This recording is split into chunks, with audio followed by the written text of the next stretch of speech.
ഒരു പുരുഷന് രണ്ട് സ്ത്രീകൾ വേണം എന്ന് പറയുന്ന, അതിനെ സൗന്ദര്യവത്കരിക്കുന്ന ഒരു കവിത വായിച്ചു. ഒരു സ്ത്രീ വീട്ടുകാര്യങ്ങൾ നോക്കാനും, അയാൾക്ക് ആവശ്യമുള്ളപ്പോൾ സ്വർണം ഊരി നൽകാനും, അയാളെ വേണ്ടുവോളം പരിചരിക്കാനും, അയാളുടെ ആവലാതികൾ പങ്കുവെക്കാനും, അയാൾ മരിച്ചാൽ വിധവയായി ഇരിക്കാനും ഉള്ളവൾ. രണ്ടാമത്തെയാൾ എപ്പോഴെങ്കിലും കാണാൻ, പ്രേമം കൊണ്ട് മൂടാൻ, കൈ കോർത്തു പിടിച്ചു നടക്കാൻ, പ്രേമം ചാലിച്ച കാമം തീർക്കാൻ, അന്നോ പിറ്റേന്നോ ഒരു കാപ്പി കുടിച്ചു പിരിയാൻ ഉള്ളവൾ. ഓരോ തവണ കാണുമ്പോഴും കൗതുകം ഉണർത്തുന്ന, ഒരുമിച്ച് ജീവിക്കാത്തതുകൊണ്ട് തന്നെ മടുപ്പില്ലാത്ത ഒരുവൾ. ഒരുപാട് പുരുഷന്മാരുടെ ഫാന്റസി ഒരു സ്ത്രീ എഴുതി എന്നതുകൊണ്ട് സന്തോഷത്തിലാണ് പുരുഷന്മാർ. അവരുടെ മനസ്സിലുള്ളത് ഒരാൾ പുറത്തു പറഞ്ഞല്ലോ എന്ന സന്തോഷം. സമാധാനം. മനുഷ്യന്റെ പരിണാമം മുതലേ ഏത് ഇതിഹാസങ്ങൾ ആയാലും പുരുഷൻ അങ്ങനെയാണല്ലോ.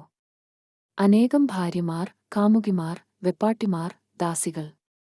അങ്ങനെ ഇങ്ങനെ കാമുകിയും പങ്കാളിയും ഒരാളിൽ സമ്മേളിക്കുന്നതിന്റെ സൗന്ദര്യമൊന്നും ഭൂരിഭാഗത്തിനും മനസ്സിലാവാൻ വഴിയില്ല, അല്ലെങ്കിൽ അങ്ങനെ സംഭവിക്കാൻ വഴിയില്ലെന്ന് തോന്നൽ ആവാം.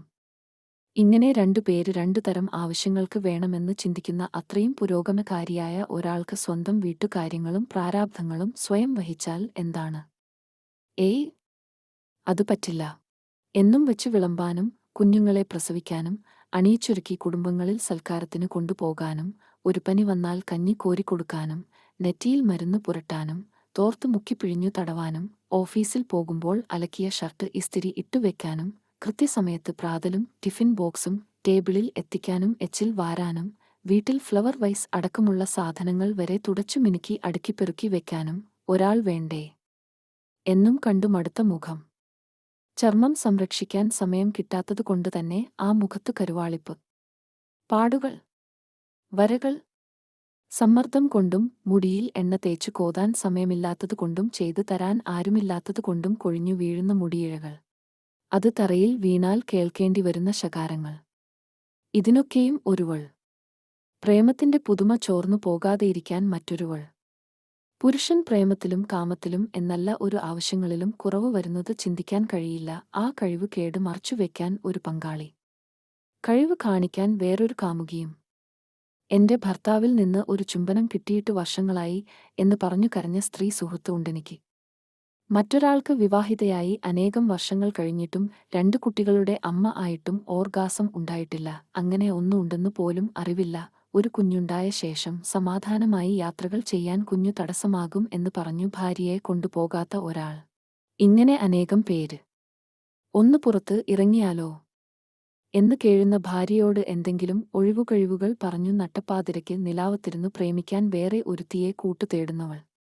പ്രസ്തുത കവിതയിൽ പറയുന്നത് അതിമഹത്തായ ആശയം എന്ന് കരുതുന്ന സകലരും നിങ്ങളുടെ പ്രാഥമിക ആവശ്യങ്ങൾ നിറവേറ്റുന്നതിലെ വിമുഖതയും കഴിവുകേടും ഒരു കണ്ണാടി പിടിച്ചു മുഖത്തിന് നേർക്ക് വെച്ചു നോക്കുക.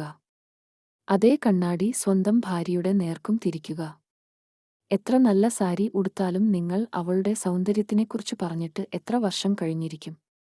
പ്രേമത്തോടെ ഒന്ന് ചുംബിച്ചിട്ട്, കെട്ടിപ്പിടിച്ചിട്ട്, ഒരു കടൽത്തീരത്ത് മടിയിൽ തല വെച്ചു കിടന്നിട്ട്, നിങ്ങളുടെ കിടപ്പുമുറിയിൽ അല്ലാതെ ഒരു കാപ്പി കുടിച്ചു അനേകം കാര്യങ്ങളെപ്പറ്റി മണിക്കൂറുകൾ സംസാരിച്ചിട്ട്, എന്നെങ്കിലും കാമുകിയോട് സംസാരിക്കുന്ന പോലെ ഒരു ചായയോ ഐസ്ക്രീമോ ഒക്കെ കഴിച്ചു ഭാര്യയോട് ജീവിതത്തെക്കുറിച്ച് സംസാരിച്ചിട്ടുണ്ടോ? നല്ല ദമ്പതികളാണെങ്കിൽ മാസത്തിൽ ഒരു തവണയെങ്കിലും അങ്ങനെ എന്തെങ്കിലും സംസാരിക്കാൻ കാണും. മാസത്തിൽ ഇല്ലെങ്കിൽ ഒരു വർഷത്തിൽ എങ്കിലും. നിങ്ങളുടെ ഭാര്യ ഇതൊക്കെ തേടി പോകുന്നുവെങ്കിൽ, അതിനെക്കുറിച്ചൊരു കവിത ഇങ്ങനെ വരുന്നുവെങ്കിൽ, ഒരു ഹൃദയചിഹ്നം എത്ര പേർക്ക് ആത്മാർത്ഥമായി ഇടാൻ കഴിയും? കഴിഞ്ഞ ദിവസം ഒരു യാത്ര പോയപ്പോൾ ഹോട്ടലിലെ ലിഫ്റ്റിൽ വെച്ച് ഒരു പുരുഷൻ അയാളുടെ ഭാര്യയോട് പറയുന്നത് കേട്ടു, പെണ്ണുങ്ങളായാൽ ആണുങ്ങളെ അനുസരിക്കണം എന്ന്. ആ സ്ത്രീ എന്റെ മുഖത്തു നോക്കി ലജ്ജ കൊണ്ട് ചൂളിപ്പോകുന്നുണ്ടായിരുന്നു. ഒരു പൊതുസ്ഥലത്ത് വെച്ച് ഭാര്യയെ ഇങ്ങനെ അപമാനിക്കുന്ന അയാൾ അപ്പോൾ അവരുടെ മാത്രമായ ഒരു ഇടത്തും സമയത്തും എങ്ങനെയായിരിക്കും അവളോട് പെരുമാറുന്നുണ്ടാവുക? നിങ്ങളുടെ കാമുകി നിങ്ങൾക്ക് മഹത്തരമാകുന്നത് അവരുടെ സ്വഭാവമഹിമയും സൗന്ദര്യവും കൊണ്ടാണെന്നു ധരിക്കരുത്. ദിനേന കാമുകിയുടെ കൂടെ ജീവിച്ചു തുടങ്ങിയാൽ അവളുടെ സൗന്ദര്യവും മടുക്കും. അല്ലെങ്കിൽ മാസത്തിലൊരിക്കൽ കാണുന്ന നിങ്ങളുടെ കാമുകിയോട് ചോദിക്കൂ, നിങ്ങളുടെ കൂടെ വന്ന് നിങ്ങളുടെ ഭാര്യ പരിചരിക്കുന്ന പോലെ പരിചരിക്കാമോ എന്ന്. അന്ന് തീരും നിങ്ങളുടെ പ്രേമം. നിങ്ങളുടെ കാമുകി നിങ്ങൾക്ക് മഹത്തരമാകുന്നത് അവരുടെ സ്വഭാവമഹിമയും സൗന്ദര്യവും കൊണ്ടാണെന്നു ധരിക്കരുത്. ദിനേന കാമുകിയുടെ കൂടെ ജീവിച്ചു തുടങ്ങിയാൽ അവളുടെ സൗന്ദര്യവും മടുക്കും. അല്ലെങ്കിൽ മാസത്തിലൊരിക്കൽ കാണുന്ന നിങ്ങളുടെ കാമുകിയോട് ചോദിക്കൂ, നിങ്ങളുടെ കൂടെ വന്ന് നിങ്ങളുടെ ഭാര്യ പരിചരിക്കുന്ന പോലെ പരിചരിക്കാമോ എന്ന്. അന്ന് തീരും നിങ്ങളുടെ പ്രേമം. പ്രേമത്തിനും കാമത്തിനും പങ്കുവെക്കാൻ ഒരാൾ വേണം. അതല്ലാതെ വെച്ചു വിളമ്പാനും നിങ്ങളെ പരിചരിക്കാനും പ്രാരാബ്ധക്കാരി ആവാനും വേണ്ടി മാത്രം ഒരാൾ അപ്പുറത്ത് വേണമെങ്കിൽ അത് മിക്ക പുരുഷന്മാരും ഞാൻ ഒരേ സമയം രണ്ടുപേരെ ഈസിയായി ഡീൽ ചെയ്യുന്നുണ്ട് എന്ന് വീമ്പ് പറയുന്ന പോലെ അത് കഴിവല്ല, നിങ്ങളുടെ ഏറ്റവും വലിയ കഴിവ് കേട് ആണെന്ന് എന്നാണ് നിങ്ങൾ മനസ്സിലാക്കുക.